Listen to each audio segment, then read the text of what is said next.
हरितालिका तीज व्रत कथा। एक बार भगवान शिव ने पार्वती जी को उनके पूर्व जन्म का स्मरण कराने के उद्देश्य से इस व्रत के महात्म्य की कथा कही थी। श्री भोले शंकर बोले, हे गौरी, पर्वतराज हिमालय पर स्थित गंगा के तट पर तुमने अपनी बाल्यावस्था में 12 वर्षों तक अंधोमुखी होकर घोर तप किया था। इतनी अवधि तुमने अन्न न खाकर पेड़ों के सूखे पत्ते चबाकर व्यतीत किए। माघ की विकराल शीतलता में तुमने निरंतर जल में प्रवेश करके तप किया।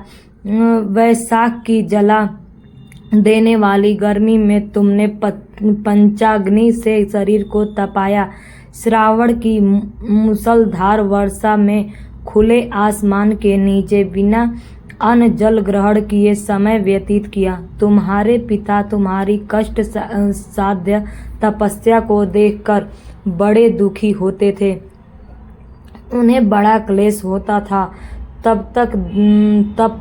तब एक दिन तुम्हारी तपस्या तथा पिता के क्लेश को देख कर नारद जी तुम्हारे घर पधारे। तुम्हारे पिता ने हृदय से अतिथि सत्कार करके उनके आने का कारण पूछा।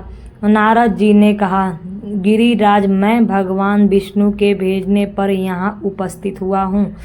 आपकी कन्या ने बड़ा कठोर तप किया है।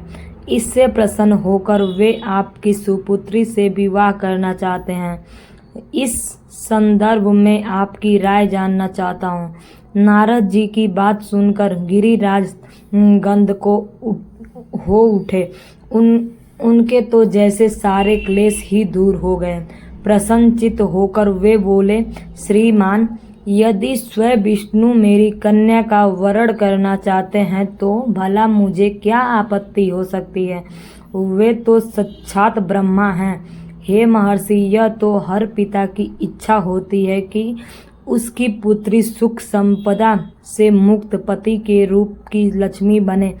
पिता की सार्थकता इसी में है कि पति के घर जाकर उसकी पुत्री पिता के घर से अधिक सुखी रहे।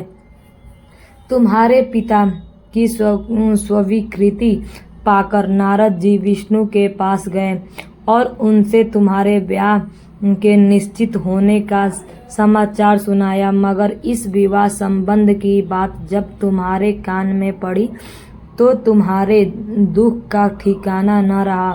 तुम्हारी एक सखी ने तुम्हारा इस मानसिक दशा को समझ लिया और उसने तुमसे उस विपदा का कारण जानना चाहा। तब तुमने बताया, मैंने सच्चे हृदय से भगवान शिव शंकर का वर्णन किया है, किंतु मेरे पिता ने मेरा विवाह विष्णु जी से निश्चित कर दिया है। मैं विचित्र धर्म संकट में हूँ। अब क्या करूँ? प्राण छोड़ देने के अतिरिक्त अब कोई भी उपाय शेष नहीं बचा है। तुम्हारी सखी बड़ी ही समझदार और सूझबूझ वाली थी। उसने कहा, सखी, प्राण त्यागने का इसमें कारण ही क्या है? संकट के मौके पर धैर्य से काम लेना चाहिए। नारी के जीवन की सार्थकता इसी में है कि पति रूप में हृदय से जिसे एक बार स्वीकार कर लिया, जीवन पर्यंत उसी से निर्वाह करे।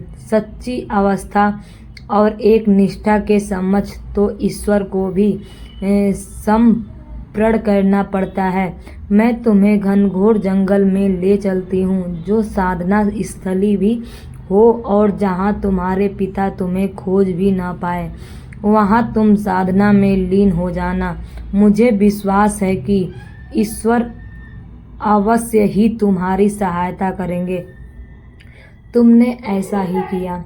तुम्हारे पिता तुम्हें घर पर न पाकर बड़े दुखी तथा चिंतित हुए। वे सोचने लगे कि तुम जाने कहाँ चली गई।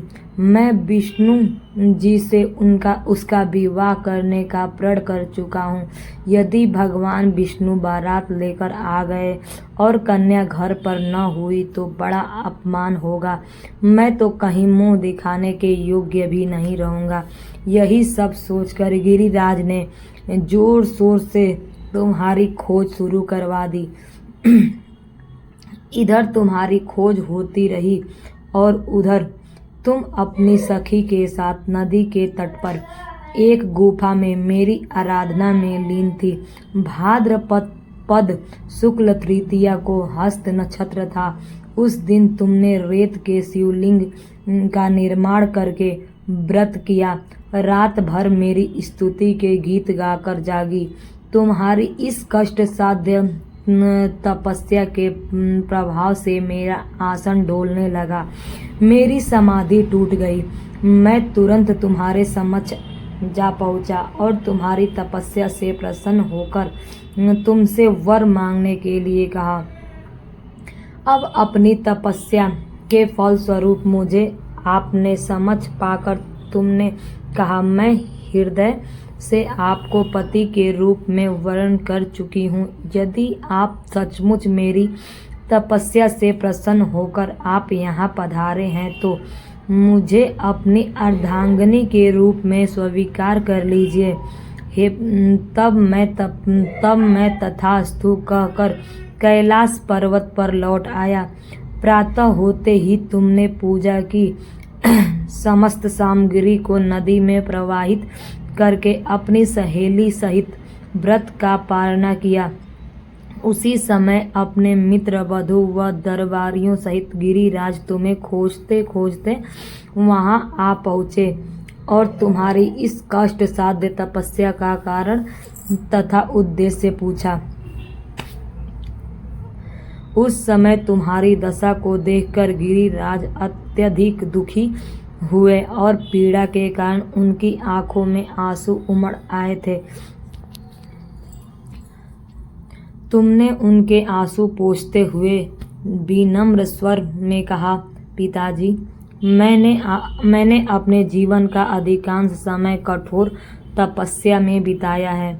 मेरी इस तपस्या का उद्देश्य केवल यही था कि मैं महादेव को पति के रूप में पाना चाहती थी। आज मैं अपनी तपस्या की कसौटी पर खरी उतर चुकी हूँ। आप क्योंकि विष्णु जी से मेरा विवाह करने का निर्णय ले चुके थे, इसीलिए मैं अपने आराध्य की खोज में घर छोड़कर चली आई। अब मैं आपके साथ इसी शर्त पर जाऊंगी कि आप मेरा विवाह विष्णु से न करके महादेव जी से करेंगे। गिरिराज मान गए और तुम्हें घर ले गए। कुछ समय के पश्चात शास्त्र विधि विधान पूर्वक उन्होंने हम दोनों को विवाह सूत्र में बांध दिया।